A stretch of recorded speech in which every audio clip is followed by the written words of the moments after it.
खुलुमबाय बड'लेण्ड आपडेटआव बयखौबो बरायबाय। रादाबखौ फरायदों आं प्रमद खाख्लारिया।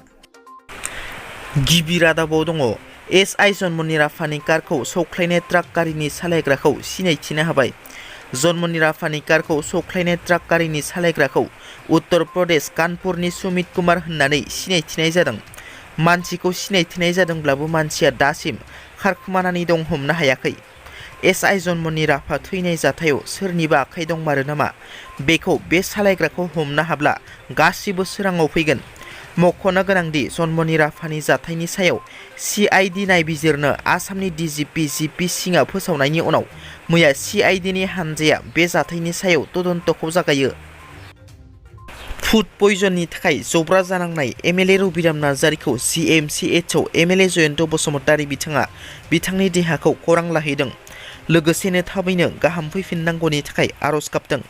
मख'नो गोनांदि बिस गोनां आदार मोनजाफ्लांना जब्रा जानांनाय एमएलए रबिराम नार्जारिखौ गोजौ आरो गाहाम फाहामथायनि थाखाय बङाइगाव लवार आसाम देहा फाहामसालिनिफ्राय गुवाहाटीनि जिएमसिएचसिम लांनाय जायो। एमएलए बिथांनि देहाया दायो एसे मोजाङाव फैबाय होनना खौरां मोननाय जादों। दावराव देख्रेब नार्जारिया बड'फानि सिमांखौ मोगथाङाव मावफुंदों। थांनाय 1988 मायथाइयाव आलादा रायजो बड'लेण्ड सोमावसारनायाव क'क्राझार जिल्लानि बिसमुरि 12 नं भुमकानि सा 11 जिनाहारि खालामजानाय दुखुथिया बर' आइजोफोरनो दतमानि थुलुंगाफुरियाव थानाय बड'फानि मांखरसालियाव दख'ना राननानै मान बावदों बड'लेण्ड जनजाति सुरक्षा मन्चनि मावफुं आफादगिरि दावराव देख्रेब नार्जारि बिथाङा।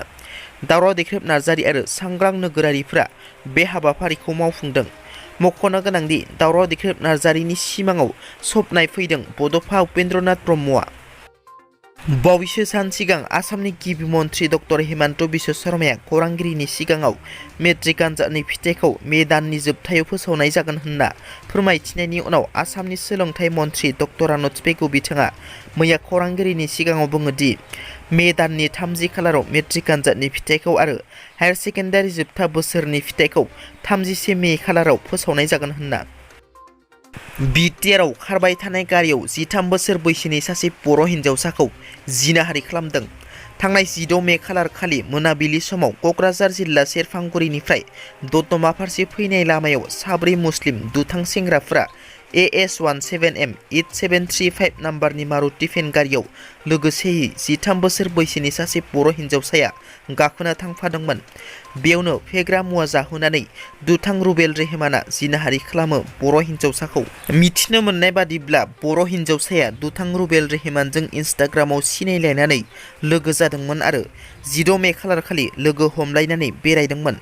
मिथिनो मोननाय बादिब्ला बे कारा बिलासिपारा धुब्रीसिम थांबाय थानाय समाव दतमायाव नागा चेकिं खालामनाय समाव हिन्जावसाखौ खावसे हुस गैयि थासारियाव बोखांनो हायो पुलिसआ आरो साब्रै दुथांफोरखौ हमनो हायो। हमजानाय साब्रै दुथांफोरखौ धुब्री जिल्ला तामारहाट पुलिस थानानि बेन्दोङाव थानाय बुरुनदाङा गामिनि फारियै 19 बोसोर बैसोनि रुबेल रेहमान, 19 बोसोर बैसोनि इमरान हुसेन, 24 बोसोर बैसोनि मामिनुर रेहमान आरो 20 बोसोर बैसोनि अनवार हुसेन। दायनिगिरि साब्रै दुथांफोरनि हेंथायै दतमा पुलिस थानायाव दतमा PS केस नं 10/2023 U/S 363/376D/328 IPC R/W section 6 पक्स' सेक्सननि सिङाव गसर थिसननाय जायो। SAI नि एक्जिकिउटिभ डिरेक्टर MS फारुगिस बिथाङा क'क्राझार SAI स्टेडियामनिफ्राय काबाड्डि आरो फुटबल गेलेमुखौ बोखारनाय नङा होननानै बिटिआरनि गाहाय प्रमद बर'निसिम लाइजाम दैथायहरनानै फोरमायहरदों। मख'नो गोनांदि थांनाय 11 एप्रिलाव क'क्राझार SAI स्टेडियामनिफ्राय काबाड्डि आरो फुटबल गेलेमुखौ बोखारगोननि बिथोन होनाय जादोंमोन। दिनैनि रादाबा एसेनोसै। नोंथांमोना जुदि आंनि रादाबखौ खोनासंनानै मोजां मोनदोंब्ला अन्नानै लाइक, शेयार आरो साबस्क्राइब खालामनो दाबाव। गोजोन्थों।